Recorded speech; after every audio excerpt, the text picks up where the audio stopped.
So there I was, minding my own business, probably scrolling through cat videos or pictures of well-organized pantries, you know, the usual. Then this idea popped into my head. Climb Machu Picchu, it whispered.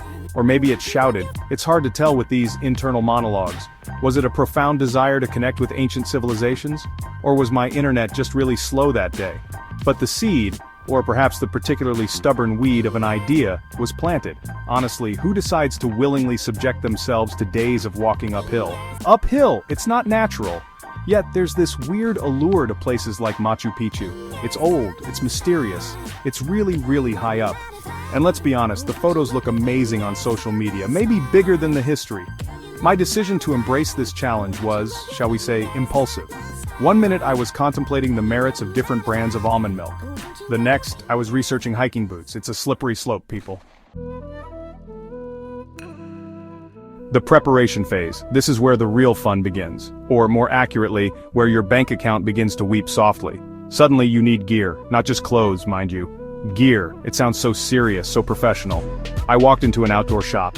It was a festival of Gore-Tex and things that promised to wick away moisture. What moisture? Where is it going? These are the questions that keep me up at night. And why is everything so brightly colored? Am I trying to blend in with nature or signal low-flying aircraft? Then came the socks. You wouldn't think socks would be a major point of discussion.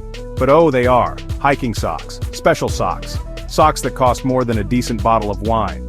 I bought several pairs, each promising a blister-free existence, a nirvana of foot comfort. I also invested in trousers that convert into shorts, because fashion apparently takes a holiday when you're on a mountain. And Lycra, so much Lycra. I looked like I was auditioning for a superhero film.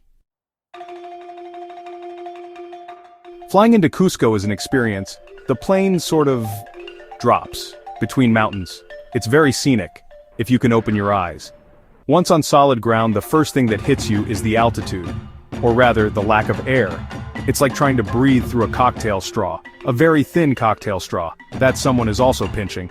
Walking from the airport arrivals hall to the taxi felt like running a marathon, a very slow, very wheezy marathon. My lungs immediately filed a formal complaint with management, which is me. To combat this thin air situation, the locals have a secret weapon, coca leaves. Yes, those coca leaves. They make tea from them, or you can just chew them, like a llama. I opted for the tea. It tasted earthy, like licking a forest floor. But in a good way, surprisingly it helped. Or maybe it was a placebo. At that point I didn't care.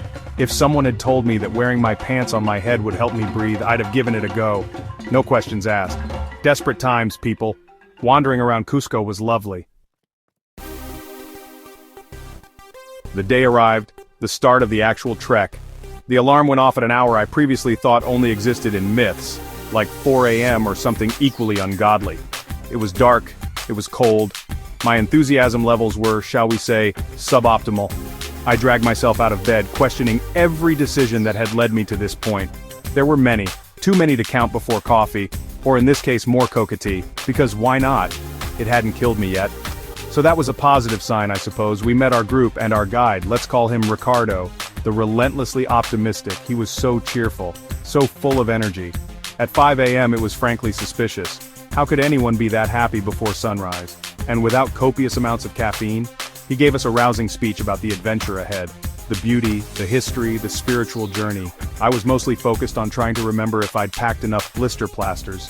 Priorities, you see. One must always have their priorities straight, especially when blisters are involved. The first few steps. The optimism of the ignorant. This isn't so bad, I thought. Section 5. Dead Woman's Pass, where dreams and knees go to die. Then came the day of Dead Woman's Pass. Warmiwanuska if you want to get technical, which I don't, because it translates to Dead Woman's Pass. They don't sugarcoat things in the Andes, do they? It's not Slightly Tired Lady's Incline or mildly challenging hillock. Nope. Dead Woman. Sets the tone, doesn't it? I approached it with a healthy dose of trepidation, and a pocket full of sweets, for morale, my morale specifically, which was already considering packing its bags and heading home. The climb itself was memorable, in the way that a root canal is memorable. It just kept going, up, and then when you thought you must be near the top, it went up some more. My lungs were screaming. My legs were considering filing for divorce from the rest of my body. Each step was a monumental effort. I developed a new appreciation for oxygen. And flat surfaces, oh, the luxury of a flat surface. Flat. Section 6, fellow sufferers, a motley crew on a muddy mountain. You meet all sorts on a trek like this. It's a real mixed bag of humanity, all drawn together by a shared desire to walk a lot and sleep in a tent. There was the super fit couple who looked like they'd just stepped out of an outdoor clothing catalog.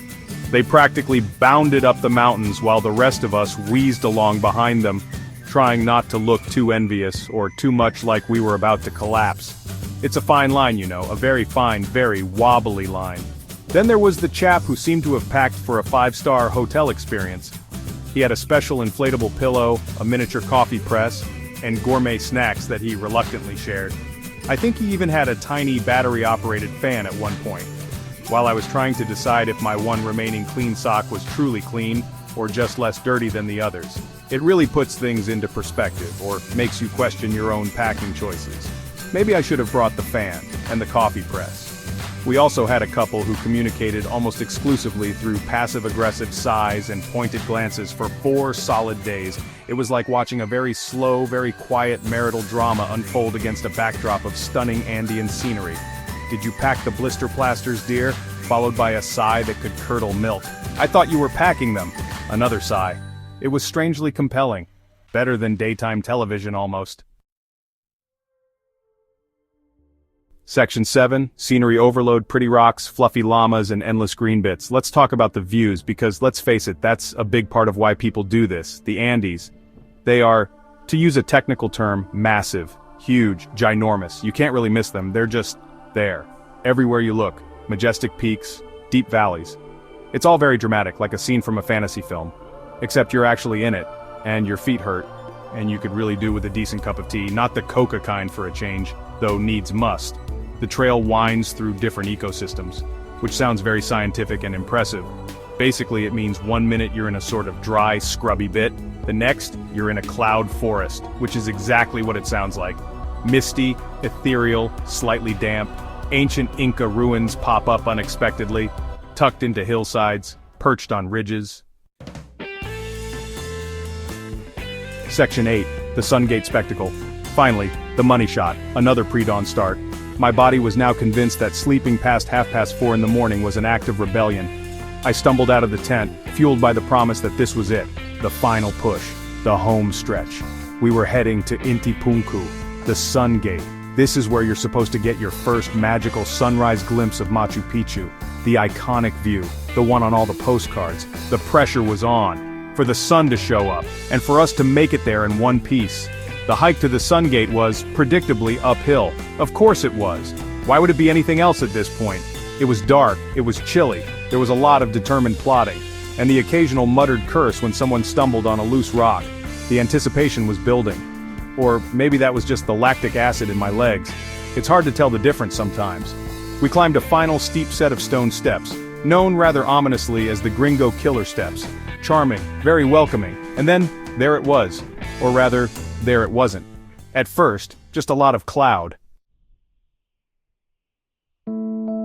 Section 9 Machu Picchu unveiled. Was it worth the agony? Spoiler mostly. So, we made it. Down from the Sun Gate and into the ancient city itself, Machu Picchu, the lost city of the Incas. Though it wasn't really lost, was it? The locals knew it was there, it was just lost to the outside world. Semantics.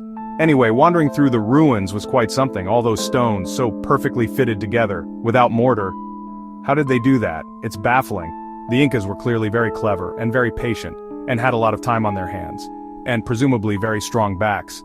Our guide, Ricardo the relentlessly optimistic, was in his element, pointing out temples, royal residences, agricultural terraces, explaining the theories, the mysteries, the astronomical alignments.